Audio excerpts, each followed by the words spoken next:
kamnandi lo mfazi uthi bawo ndiwenzele ntoni akasathathi kamnandi lo mfazi uthi bawo ndiwenzele ntoni akaphethatha kamnandi lo mfazi we uthi bawo ndiwenzele ntoni utshanjalo mayithetha notata uthi bawo ndizowenzela ntoni utshanjalo mayithetha notata athi bawo ndiwenzele ntoni yangifika inimba yangifika inimba yangifika inimba uyahlonipha namfazi naye uyahlonipha uyahlonipha namfazi naye uthi bawo ndiwenzele ntoni utshanjalo mayithetha notata wathi bawo ndizowenzela ntoni mna ndazeka yo ndalobola mna ndazeka yo ewe ndalobola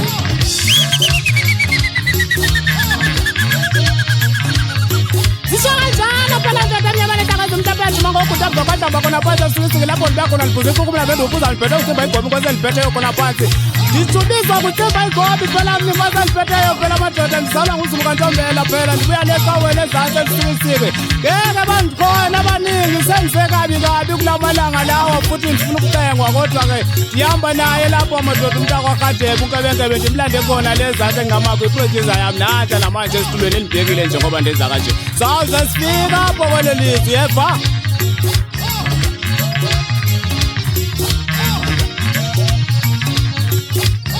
utshanjalo mayithetha notata athi bawo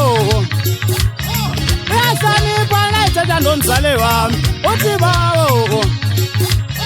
uyahlonipha mayithetha notata uthi bawo uyandithanda umfazi naye ndazeka wathi bawo ndikwenzile ntoni watshanjalo mayithetha nomzali wami uyangithanda ndalobola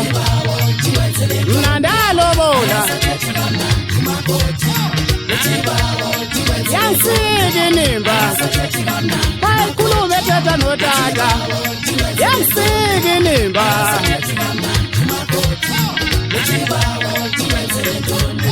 uyahlonipha namfazi naye uthi bawo ndikwenzile ntoni uyakhuluma namfazi naye uthi bawo ndikwenzela ntoni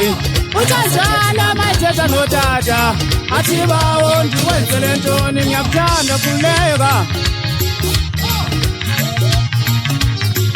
ubuka kanjalo apha ebhesini wena mathinta ndifuna uzuze kahle nje mfanam hayi alikho elibi thole hayi ndisazohamba nawe mfanam hayi umtshela uproducer wami lapha ecani kwakho ukuthi hayi ngingangaye sengikhona khona manje ngifikile mna ndalobola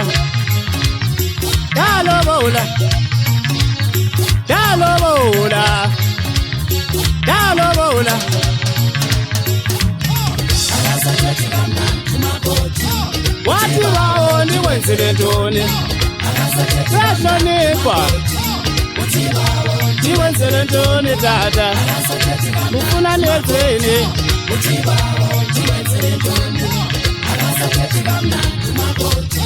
wathi bawo ndikwenzele ntoni lo makoti wathi bawo ndikwenzele ntoni wathi bawo ndikwenzele ntoni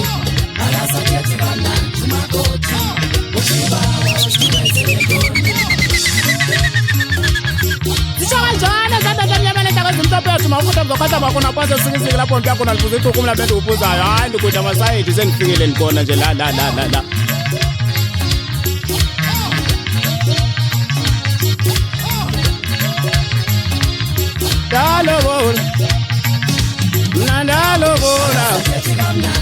mna ndalobola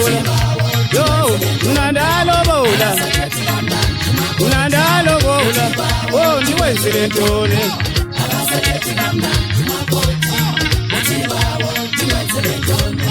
utshanjalo mayithetha notata athi bawo uyahlonipha nayithetha nomzali wami Uchibawo Esanipha maiteta notata Uchibawo